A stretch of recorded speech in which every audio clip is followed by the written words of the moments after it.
Good evening, everyone. Hope you're doing well. My name is Victoria Zigapikowska, and I'm glad that we're meeting each other again on another session of ours, which is specifically focused on the crowdfunding. So before we start, I want to mention that there are a few updates we're going to discuss a little bit later. It's going to be at the end of the session. However, right now we're going to directly start with the session. I hope you can see my screen. If there is any issue, please just let me know. I would love to uh, help you solve it. But anyway, first of all, good evening again. And I'm glad that we're going to talk today about a crowdfunding for art projects. So, what is crowdfunding? Crowdfunding is literally funding which is done by crowd. So importance of the crowdfunding is because it's not only a thing or like a tool to build a community. However, it helps artists or other creatives find different sources in order to fund their projects and gain more exposure.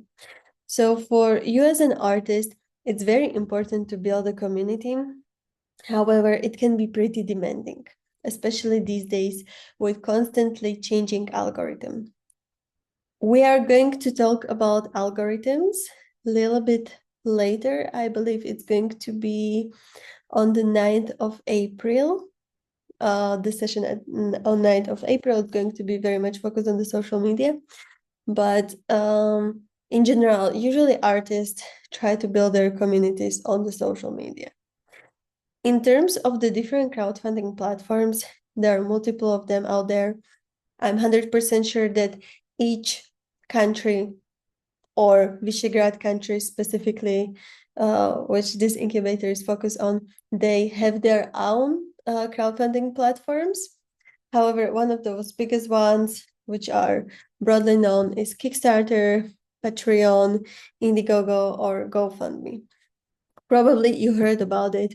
Maybe you were as well one of the people who invested in something like that. So concept of sponsorship and patronage in creative industries / in art is not new. It's something what has been around at least for 250 years, at least, even more, even like 500 years. So a lot of wealthy families, even in Renaissance in Italy, were supporting different artists. So this is not a new concept. However, with internet and the development of the social media, the crowdfunding became more popular thing, and it became actually more known thing to artists, and a lot of creatives started to utilize this. So in terms of sponsorship or patronage, it's usually something or it's actually support, which it's usually financial support. It can have different forms, but usually it is financial support, and it should be selfless support. So there are a lot of artists, painters who I'm working with, and they have their own patrons who are supporting them during their exhibitions. I mean, financially help them to actually create these exhibitions, to transport artworks, just to do different things. So if you're a creative, maybe that might be a way for you to just get additional way how to kick off your career. I wouldn't say it's completely sustainable in the long run. However, if you want to really achieve more ambitious things, however your financial situation is limiting you, might be a good way to consider something like this. So there are a different sociological aspect of the patronage in art industry. However, we're not going to really dive into this. However, we're going to really focus today on the funding of art industry from more commercial perspective, because crowdfunding in general is a very much commercial thing. Before we dive into it, I want to as well just mention that there are two types of patronage in general in art industry.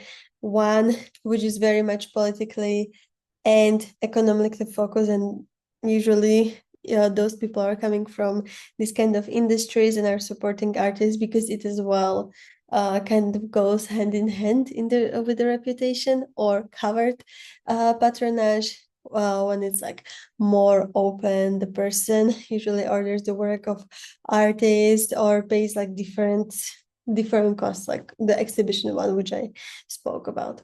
This is something what's still very, very popular.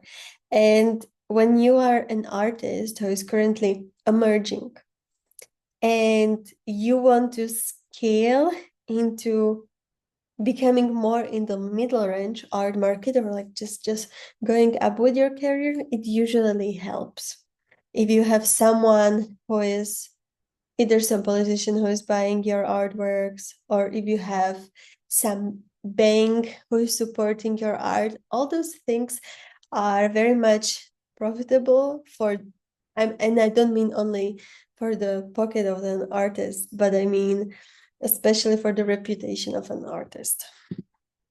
So when you are choosing your project, or you are thinking about your project, or even just like thinking how you should approach this whole crowdfunding journey, you really need to consider what is your project about. So in terms of creating long-term content, usually platforms like Patreon are a good way.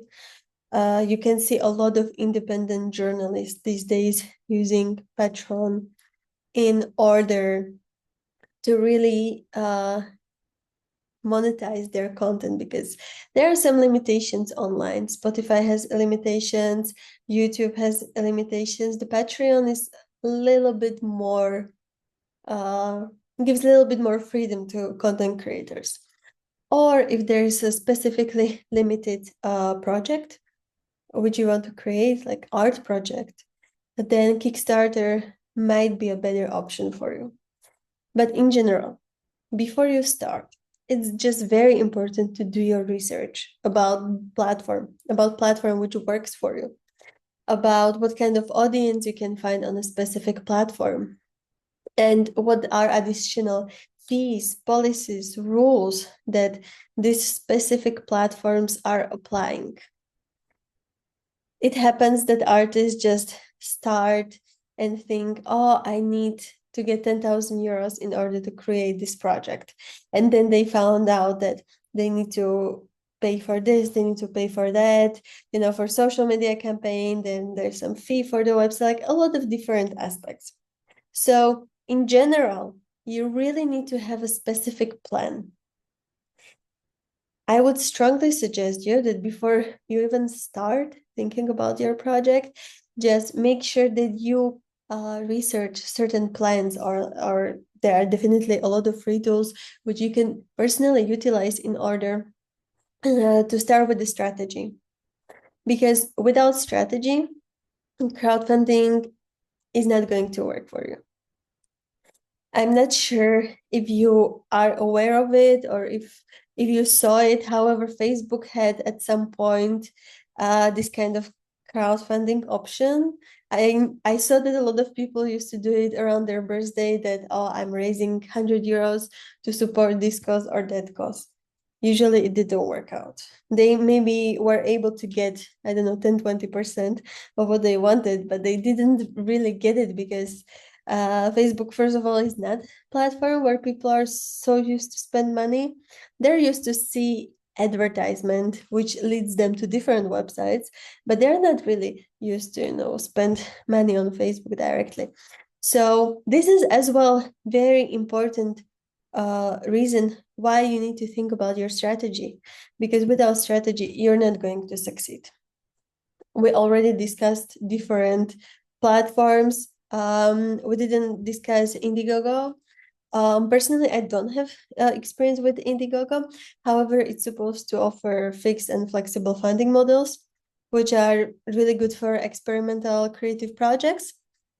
if you have some experience with this kind of platform, definitely feel free to let me know. And yes, feel free to let me know. Feel free to write, comment in the chat. I would love to give you space to discuss this and maybe share with us your personal story. However, coming back to story, or actually talking about story, it's always important to have a good overview of your project. You need to know, you have to have a good name. You should have a good description. You should be very clear what you want to do, why you want to do it, how you're going to do it, and what's the impact of your project. Because without communicating your vision clearly, simply, people will not very much support you. And especially these days, with many people being overwhelmed by social media, being very resilient towards receiving a lot of information, I would just suggest you to be as clear and directly talk about your points as much as it is possible. I'm not saying that you should write 4 sentences and that's everything. No. But if you expect people to read multiple pages about your project, I promise you they're not going to do that. And I promise you they're not going to invest in you. So try to be empathetic and really try to look at your project as objectively as possible through other people's lenses. This is why I personally believe a lot of artists don't succeed in the market, and that is that they are very self-centered. And a lot of you might get a little bit offended or might think like, what am I talking about? However, I'm working in this industry actively every day since 2018, 2017. I work with hundreds of artists. And sadly, I have to say that I didn't meet single artist, and I mean it, single artist who understands properly what their clients need. I'm always telling artists, you need to have a good description. You need to have good picture. You need to have good story. You need to have good pricing, CV, portfolio, etc. Like there are a lot of things, like around 40 things artists need to have. And I never seen single artists who had all these things properly done. Even the best artists, the most selling artists I'm working with or I have worked with, they were always missing something. And I always keep telling the artist, be empathetic. You can't expect your clients to look at your artwork and just think, this is the most amazing thing I've ever seen. I'm going to buy it immediately. It happens. I personally saw it happening. One of our clients spent 5,000 euros. Just she passed by the artwork. She saw it. She fell in love with the artwork. She called her husband, asked about the measures of the wall in her living room, and she bought the artwork on the spot. Within, I think that the sales took maybe 2 minutes, 3 minutes, the whole sales. It happens, but it's like 1 in 1,000 pieces or 1 in 500 pieces. It's not very often. So you really need to be empathetic towards your clients. You need to give them proper information, but not overwhelm them. So enough information, not to make them feel uninterested because they get so many information that they completely lose focus, but enough information that they are able to connect with you, because this emotional connection of your project, of what you're doing, of who you are, of your vision is very crucial, because in the end, you need to realize you're selling yourself. You as an artist, whether you like it or not, you are brand. You can be, I don't know, you can you can be more street art artist, and you can associate yourself with brands like Nike or Adidas, or you can be more high-end artist and have very minimalistic, very uh, very modern style, and I don't know, maybe just associate yourself with Givenchy or whatever brand, but you need to really see yourself as a brand and do things accordingly and consistently. With crowdfunding, it's crucial that there should be some reward for people who are helping you. There are different kinds of ways. If you're a visual artist, it can be maybe giving them a small sketch or drawing or poster, or if they invest in you more, maybe artwork, hand painted artwork. If you're a musician, maybe it can be a ticket to your concert, it can be a CD, or I don't think, yeah, there are some CDs these days, but it's not anymore that popular, but maybe exclusive access to your new music. There are different ways how it what you can offer, and it's about creativity. So the more creative you are, the more interesting people will find you.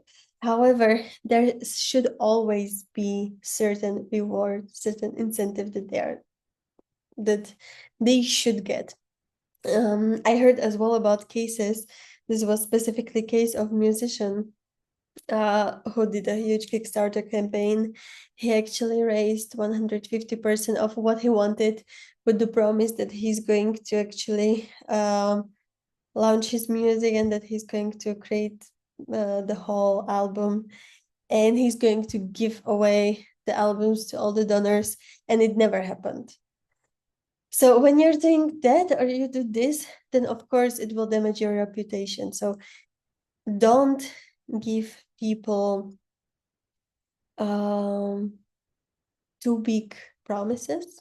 Make sure that you are able to fulfill those promises, and that you are able to be rational and to be very realistic in terms of fulfilling their expectations.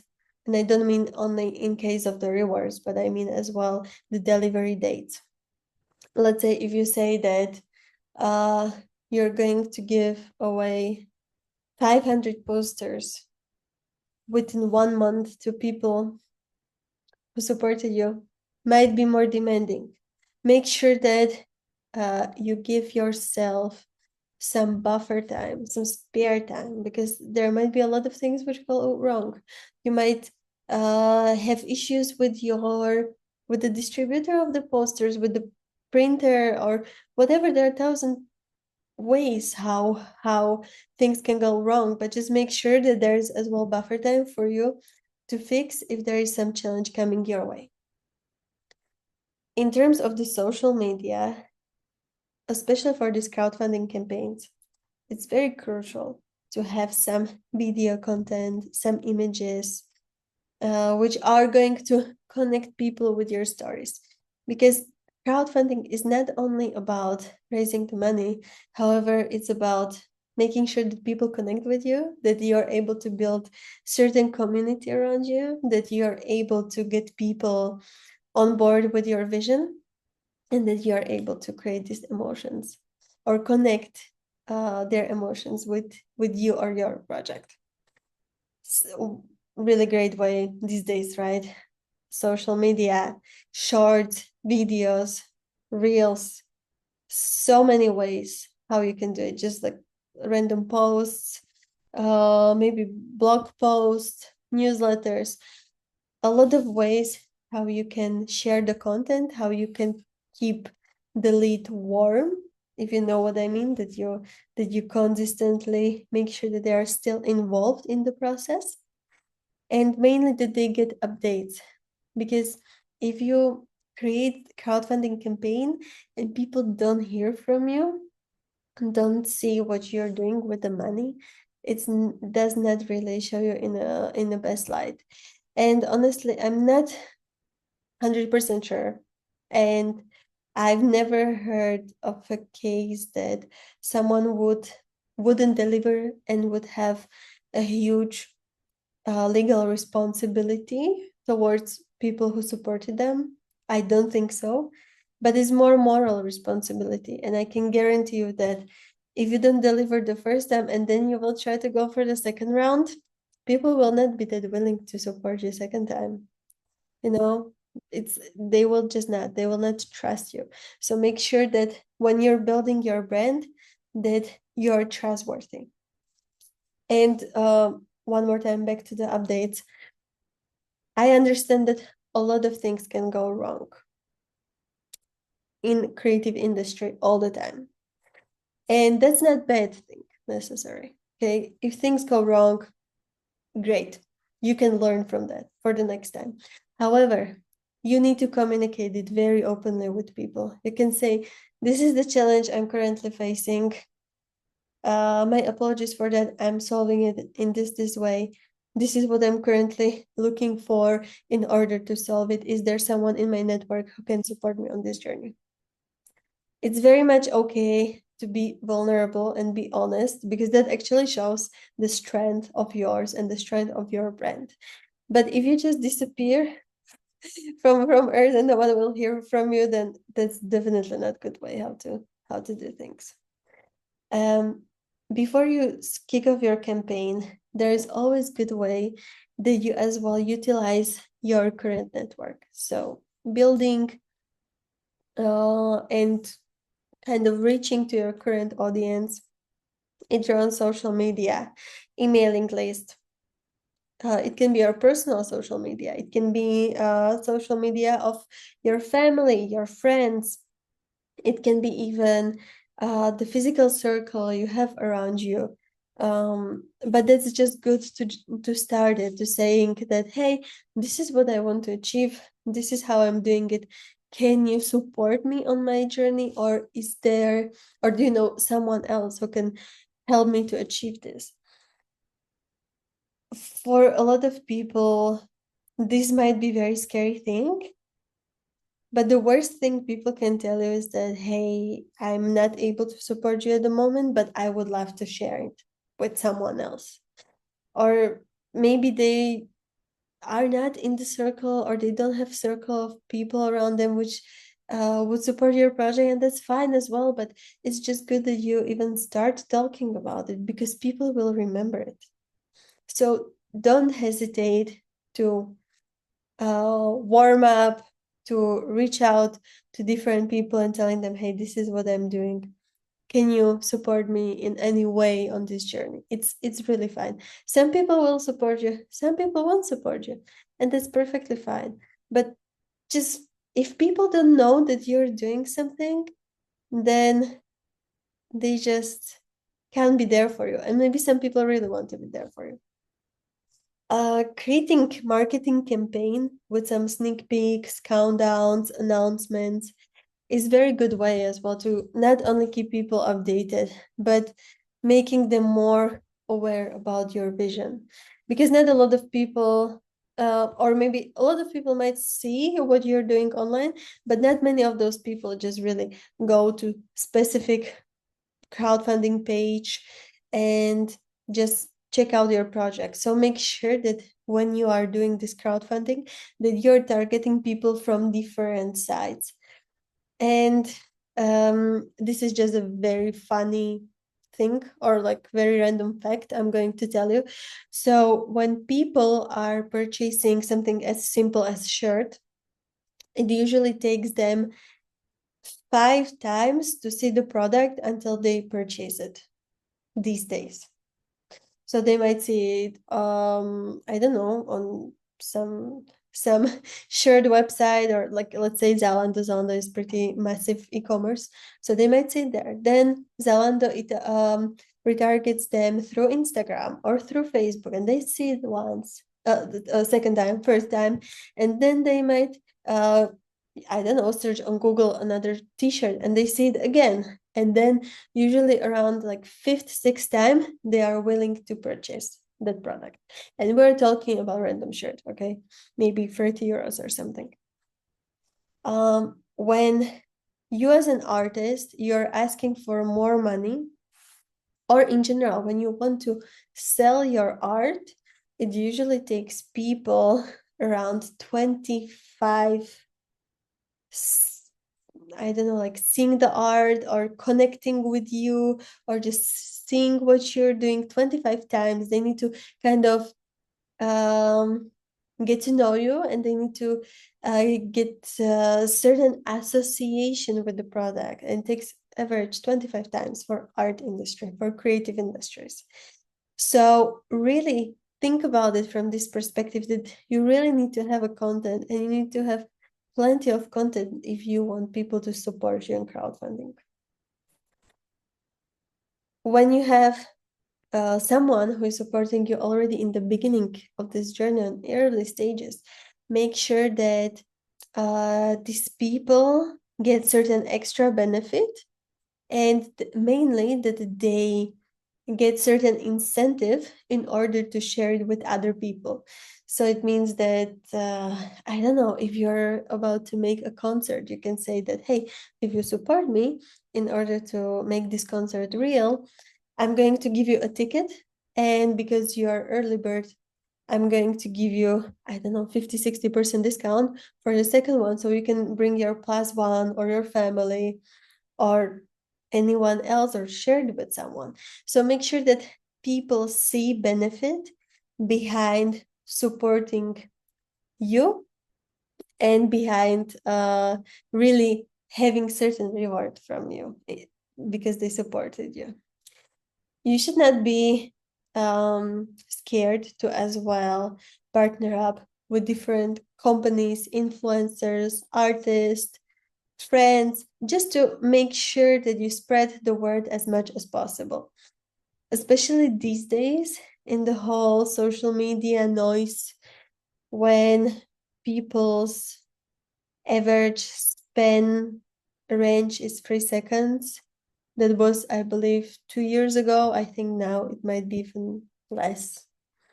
You need to really make sure that you are able to catch attention of people. It's getting so much tougher, but if you get it, people will remember you.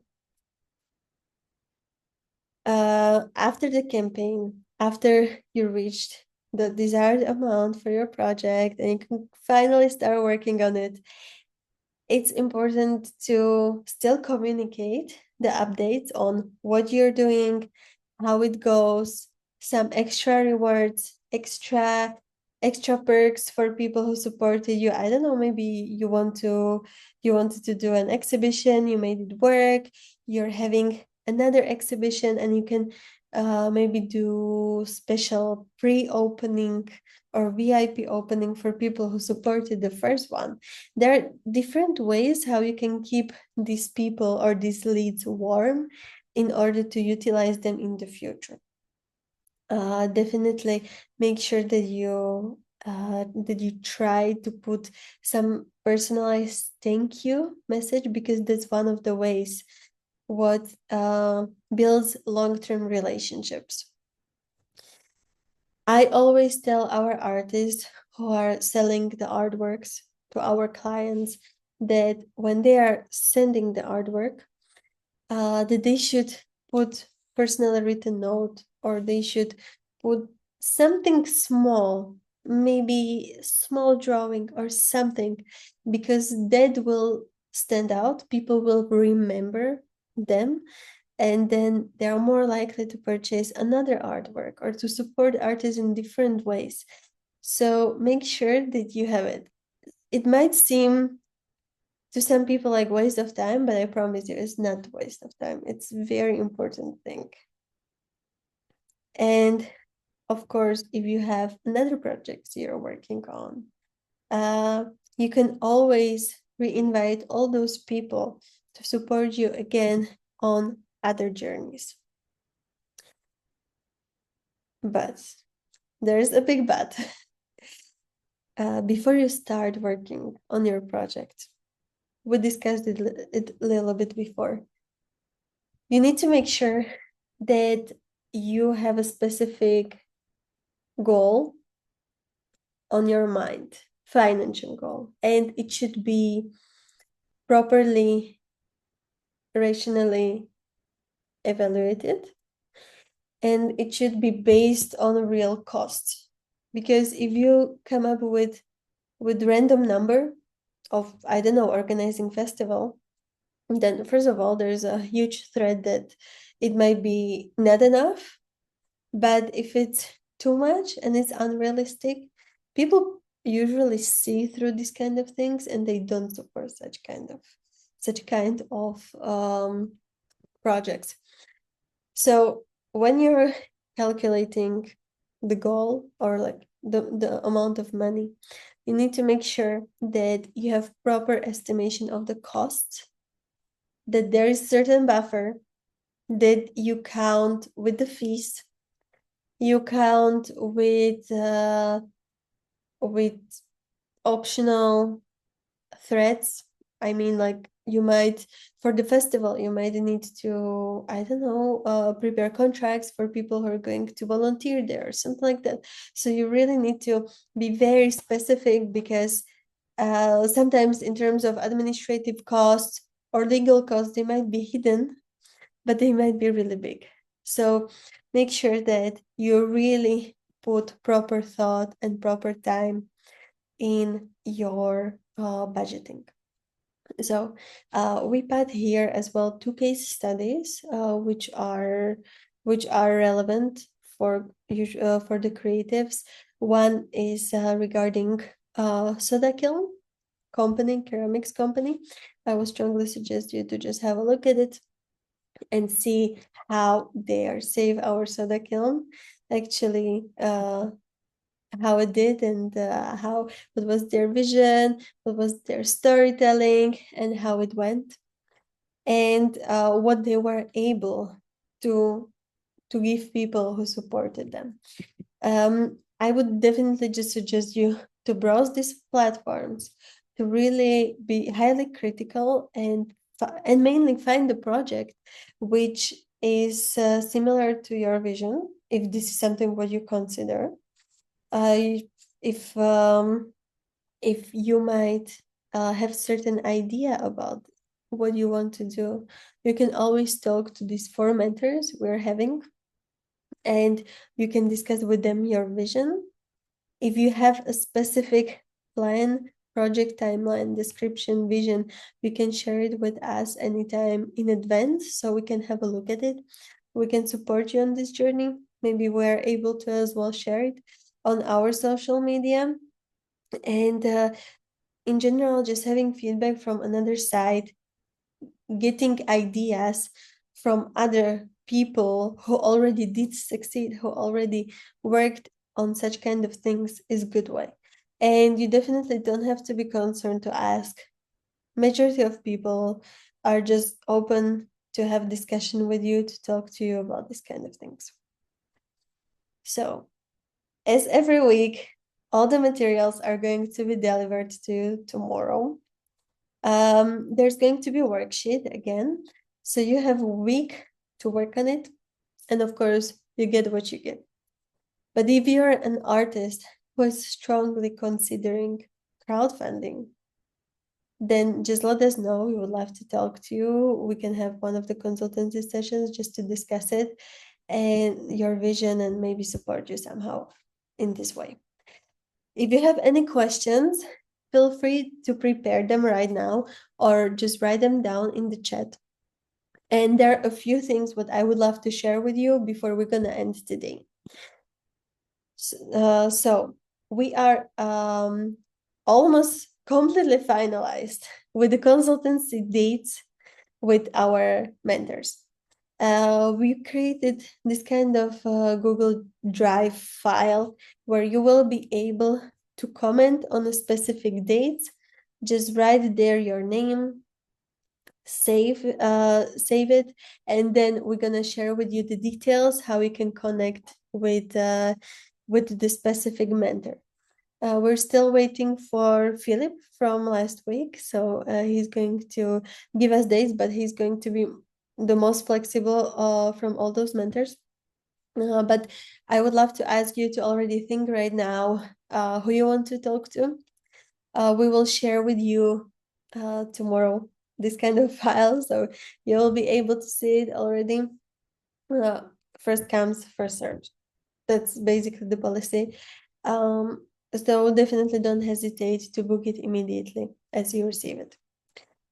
Next week, we're going to have a guest lecturer.